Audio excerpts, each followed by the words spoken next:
Hi guys. आज हम बात करने वाले हैं सूक्ष्म जीव विज्ञान के इतिहास के जो 3 भाग हैं उनके ऊपर। पहले हमने पढ़ा था कि हिस्ट्री ऑफ माइक्रोबायोलॉजी, पूरा इतिहास पढ़ा था। आज जो है इनको डिवाइड कर दिया गया है, तो उसके बारे में हम पढ़ेंगे, क्योंकि जो माइक्रोबायोलॉजी है एक बहुत वाइड है ये, और इसको ऐसे अध्ययन करना बड़ा मुश्किल है। तो इस वजह से सूक्ष्म जीव विज्ञान की जो इतिहास है उसको वैज्ञानिकों ने क्या किया, 3 भागों में बांट दिया। और भाग कहिएगा या काल कहिएगा, तो काल हम कहेंगे कि 3 प्रमुख कालों में इसको बांटा गया है। तो जो पहला काल है वो है प्राचीन काल। तो आज हम बात करेंगे जो सूक्ष्म जीव विज्ञान के इतिहास के प्राचीन काल पर, यानी कि जो सबसे स्टार्टिंग का काल रहा है, जो जिसमें कि माइक्रोस्कोप का आविष्कार हुआ था। आप ये वाला काल कहिएगा इसको, क्योंकि स्टार्टिंग थी यहाँ से, जो कि 16वीं शताब्दी में हम कहेंगे इसको कि 16वीं शताब्दी का था। तो प्राचीन काल में 16वीं शताब्दी आएगी, इतना याद रखिएगा। अब बात कर लेते हैं आगे कि इसके अंतर्गत क्या हुआ, कौन कौन से जो वैज्ञानिक हैं वो आए, माइक्रोबायोलॉजिस्ट हैं वो कौन कौन आए। तो इसमें मैं थोड़ा सा आपको हिंट दे देती हूँ कि जो इसमें मूलर हुए हैं, रिसबर्ग हुए हैं, लिनियस हैं, ये सभी, एंटन वॉन ल्यूवेनहॉक, इनका बड़ा योगदान रहा है इसमें। तो ये भी इसके अंतर्गत आए, इन्होंने भी स्टार्टिंग में इसमें योगदान दिया है। तो जो सूक्ष्म जीव विज्ञान है इसके अध्ययन केवल सूक्ष्मदर्शी के आविष्कार और विकास पर ही निर्भर था, और इसके विकास की जानकारी इतनी स्पष्ट नहीं थी। तो कुछ तथ्यों के आधार पर कुछ लेंस, साधारण लेंस से युक्त, क्योंकि स्टार्टिंग में जब बनता है तो साधारण बनता है, बाकी बाद में उसमें उसकी क्वालिटी ठीक होती चली जाती है। तो स्टार्टिंग का जो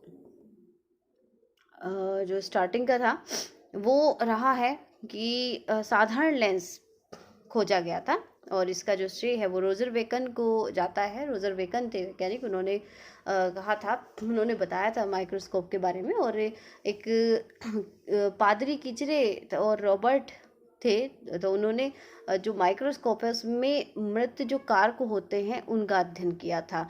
और जीवाणु की खोज की दशा में सबसे पहला कदम जो था, यानी कि जो जीवाणुओं की खोज हुई थी कि भाई ये इस तरह का भी कोई बैक्टीरिया है, उन्होंने नाम नहीं दिया था स्टार्टिंग में, बैक्टीरिया नहीं बताया था कि बैक्टीरिया होते हैं, बस इस तरह की जीवाणु की खोज की ये भी कुछ हैं, नाम बाद में दिया गया।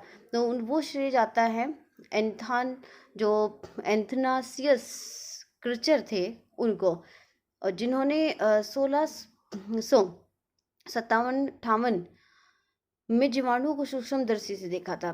तो परंतु उनका सूक्ष्मदर्शी जो बहुत ही सामान्य था और इतना ज़्यादा मैग्निफिकेशन पावर वाला वो नहीं था, तो इसलिए उससे उन्होंने कुछ दूसरे जीवाणुओं को देख लिया था उन्होंने। और अपनी किताब में भी उन्होंने लिखा है कि सूक्ष्म जो कीटाणु की उपस्थिति के बारे में बताया, परंतु सूक्ष्मदर्शी का आवर्धन क्षमता कम होने के कारण दुर्भाग्यवश उन्होंने आरबीसी को ही जो है वो प्लेग के जीवाणु बता दिए थे। ठीक है, तो यानी कि वो क्वालिटी उतनी नहीं थी माइक्रोस्कोप की, जिस वजह से ये घटना हुई। तो उन्होंने जो आरबीसी होती है ब्लड में, उन्हीं को उन्होंने कहा था कि ये कुछ जीवाणु है। तो उसके बाद आए एंटन वॉन ल्यूवेनहॉक।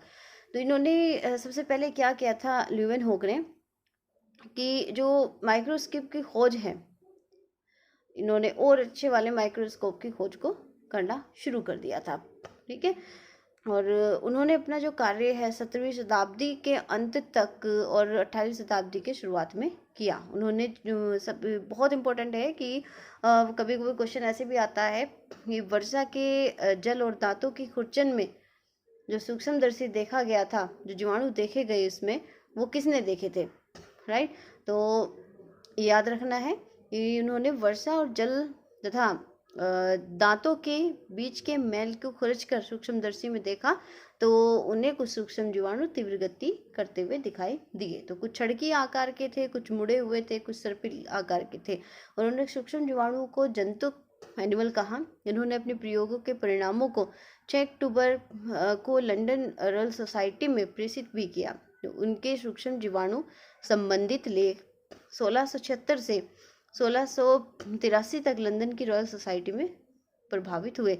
तो उन्होंने अपने प्रयोग और लेखों के माध्यम से विश्व को सूक्ष्म जीवाणुओं से परिचित कराया था, इसलिए इन्हें ही माइक्रोबायोलॉजी का पिता कहा जाता है। तो बहुत ही ये क्वेश्चन आता है कि बताइए कि फादर ऑफ माइक्रोबायोलॉजी कौन है? तो Antony von Leeuwenhoek father of microbiology है, राइट। फिर इसके बाद में आते हैं लिनियस वर्मिज।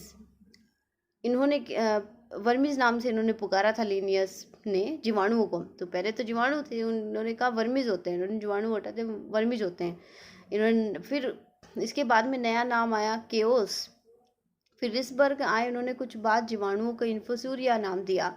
और एक वैज्ञानिक है मूलर, इन्होंने जीवाणुओं का सही वर्णन किया और इनका वर्गीकरण करके इन्हें प्रोटोजोआ वर्ग में रखा, क्योंकि उनके अनुसार ये जीवाणु जंतु थे, राइट। तो ये था यहाँ तक प्राचीन काल का सिद्धांत। नेक्स्ट जो सिद्धांत आता है वो है जीव का स्वतः जनन का सिद्धांत, जो हम नेक्स्ट वीडियो में पढ़ेंगे, right. Okay, thank you guys.